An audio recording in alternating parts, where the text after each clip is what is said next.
How does your heart feel when people ask you about war and they ask you about the struggles of man, but then if you're knowledgeable about the gospel, you read that it says it shall happen?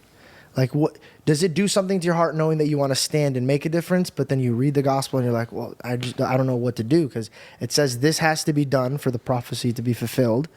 So like, are we going to be able to make a difference, or is this a spiritual war that we're just here on this ride? I believe it depends on what God's will is for your life. But here, the answer is I don't know. And I don't really care for the answer. All I care about is what I do. And what I do is I fight. And I know what God calls of us. So the specific teachings of Christ is go make disciples of all nations. I'm trying my best to do that. And I'm trying to do it first in this nation because this nation impacts every other nation on the planet. You cannot impact the world without impacting America. Period. That's the way that God has designed the universe in this particular being, that as America goes, the world goes. Jesus called us to love children. Jesus called us to tell truth. Jesus called us to contest in the public square for his purposes. So I care about what God thinks of me.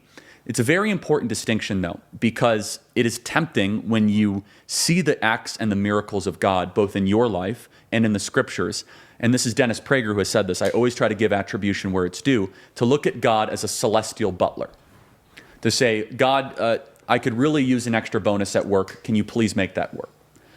My current belief, and I think it's the right way of looking, is I'm far more interested in what God wants of me than what I want from God. And what God wants from me is a life fighting for truth.